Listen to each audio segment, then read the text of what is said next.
बिस्मिल्लाहिर्रहमानिर्रहीम। अस्सलामु अलैकुम वरहमतुल्लाहि वबरकातुहू। शेख सादी रहमत उल्लाह अलैह फरमाते हैं कि एक बादशाह था, उसने एक कैदी को कैद किया और उस कैदी को उसने मौत की सज़ा सुनाई। उस कैदी ने जब मौत की सज़ा सुनी तो उसने बादशाह को गालियाँ निकालना शुरू कर दी, उसको बुरा भला कहना शुरू कर दिया। तो बादशाह ने अपने वज़ीरों से पूछा कि ये क्या कह रहा है।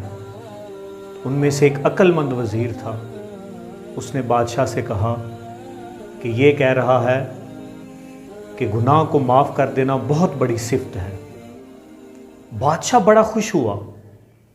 वज़ीर की बात सुन के बादशाह बहुत खुश हुआ और उसने फ़ैसला किया कि इस कैदी को माफ़ कर दिया जाए। एक और वज़ीर जो कि पहले वज़ीर से हसद करता था, उसने वज़ीर की तारीफ़ सुनी तो उसने बादशाह से कहा, बादशाह सलामत, हमारा काम सिर्फ़ हक़ गोई है, हमारा काम सिर्फ़ और सिर्फ़ बादशाह को सच्ची बात बताना है।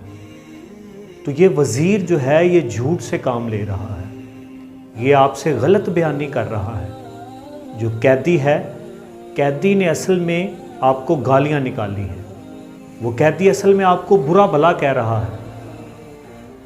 तो बादशाह ने उस वज़ीर से कहा कि तुम्हारे सच से उस वज़ीर का झूठ बेहतर था। क्यों?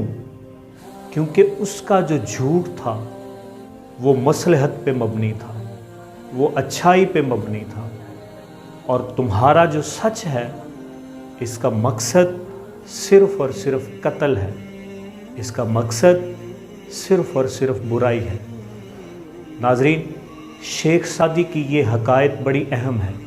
इसमें शेख सादी रहमतुल्लाह अलैह इशारा करते हैं कि हमें सच और झूठ बोलने से पहले हमें उसका एंड जो है वो देख लेना चाहिए, हमें उसका नतीजा देख लेना चाहिए।